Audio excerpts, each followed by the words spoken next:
मेरे साथ बातें करने के लिए मेरे चैनल को सब्सक्राइब करें और साथ में बेल को दबाकर ऑल के ऑप्शन पर भी क्लिक करें।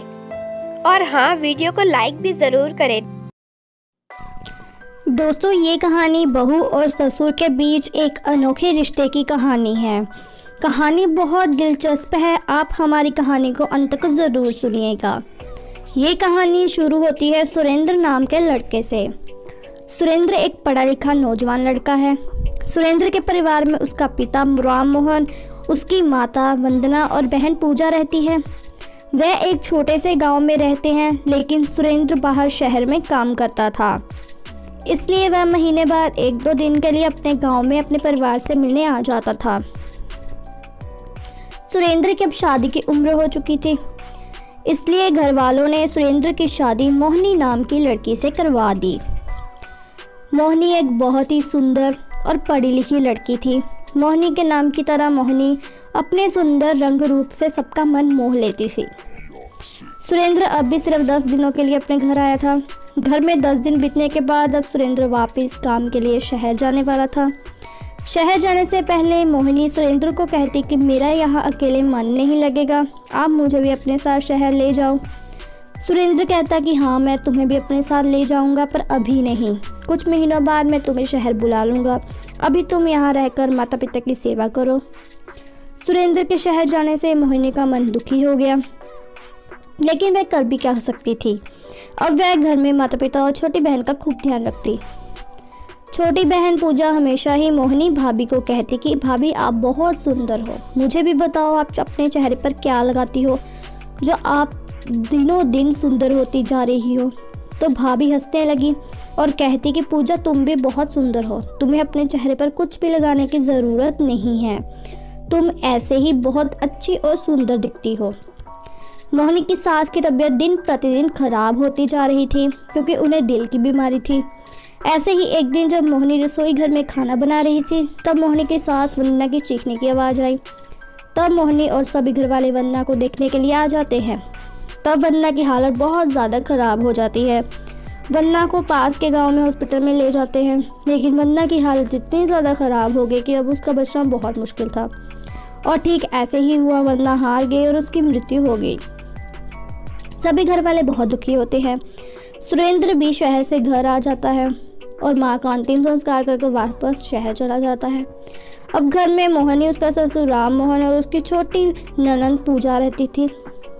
ऐसे ही समय बीतता गया। अब पूजा भी जवान हो गई और उसकी शादी करने की उम्र हो गई। एक दिन ससुर राम मोहन मोहिनी को कह रहे थे कि मोहिनी, अगर तुम्हारी नज़र में कोई अच्छा लड़का है तो हमें ज़रूर बताना। तुम्हारी ननंद भी अब जवान हो गई, उसकी भी शादी की उम्र हो गई। तो मोहिनी कहती है कि ससुर जी, हमारे गांव में एक लड़का है जिसका नाम राजू है। वह बहुत ज़्यादा पढ़ा लिखा है और सरकारी नौकरी भी करता है। आप कहें तो मैं बात आगे बढ़ाऊं। तब मोहिनी के ससुर राम मोहन कहते हैं कि ज़रूर, क्यों नहीं, अगर लड़का अच्छा हो तो हमें उसकी शादी से कोई इतराज़ नहीं। मोहिनी राजू के घर वालों से बात करती और राजू के घर वाले मान जाते, और ऐसे ही राजू और मोहिनी का रिश्ता और उनकी शादी हो जाती। पूजा भी अपने घर हंसी खुशी रहने लगी। अब घर में मोहिनी और उसके ससुर रामन दोनों अकेले रहते। सुरेंद्र हर महीने 2-4 दिनों के लिए घर आता और फिर वापस काम के लिए शहर चला जाता। मोहिनी घर में अकेली होती। वह सारा दिन घर का काम करती और ससुर की सेवा करती। राम मोहन की एक बुरी आदत थी, वह छोटी छोटी बातों पर बहू को टोकता रहता। अगर बहू सुबह जल्दी ना उठ पाती तो वह बहू को बहुत डांटता और कहता कि तुम्हें अक्ल ही नहीं है, इतनी सुबह हो गई, तुमने अभी तक हमारे लिए चाय नाश्ता नहीं बनाया। वैसे तो मोहिनी घर का सारा काम समय पर कर लेती थी, लेकिन फिर भी छोटी सी अगर उसे भूल हो जाती तो ससुर जी बहुत डांटते। फिर एक दिन मोहिनी ससुर जी की इस आदत से परेशान होकर सुरेंद्र को फ़ोन करती और कहती है कि अब मैं इस घर में नहीं रहूँगी, या तो तुम मुझे अपने साथ शहर ले जाओ, नहीं तो मैं अपने माता पिता के घर चली जाऊँगी, लेकिन इस घर में नहीं रहूँगी। तब सुरेंद्र कहता है, नहीं नहीं मोहिनी, मैं अभी तुम्हें यहाँ नहीं बुला सकता, अभी मैं खुद किसी के घर में रह रहा हूँ, भला तुम्हें यहाँ बुलाकर तुमसे क्या करवाऊँगा और तुम्हें कहाँ रखूँगा। घर में पिताजी अकेले हैं, तुम उनकी सेवा क्या करो। तब मोहिनी कहती है कि ये सारा दिन घर का काम करती हूँ और ससुर जी की हर एक इच्छा को पूरा करती हूँ। उनका जो मन होता है वो खाने को लिए बनाती हूँ, उनको तुरंत बना कर देती हूँ, लेकिन अगर मेरे से कोई छोटी सी गलती हो जाती है तो वह मुझे बहुत डांटते हैं। अब मेरे से ये नहीं सहा जाता। तब सुरेंद्र कहता है कि मोहिनी, तुम जैसे तैसे 1 महीना निकाल लो, मैं कोई रास्ता निकालता हूँ। एक दिन ससुर राममोहन जानबूझकर बहू की चप्पल छुपा देता है, क्योंकि बहू को पानी लेने के लिए बाहर कुआं तक जाना होता है। जब मोहिनी अपनी चप्पल ढूंढती तो उसे अपनी चप्पल नहीं मिलती, तो उसे बिना चप्पल के बाहर जाना पड़ता और कुएं से पानी भर कर लाना पड़ता। बिना चप्पल के चलने से मोहिनी के पैरों में छाले पड़ जाते। मोहिनी को बाद में पता चलता कि उसकी चप्पल उसके ससुर जी ने छुपाई थी। अब मोहिनी ससुर जी की इस हरकत को बर्दाश्त नहीं कर सकती, इसलिए वह जाकर ससुर जी के सामने खड़ी हो जाती, उन्हें कहती, ससुर जी अब बस बहुत हो गया, अब और नहीं।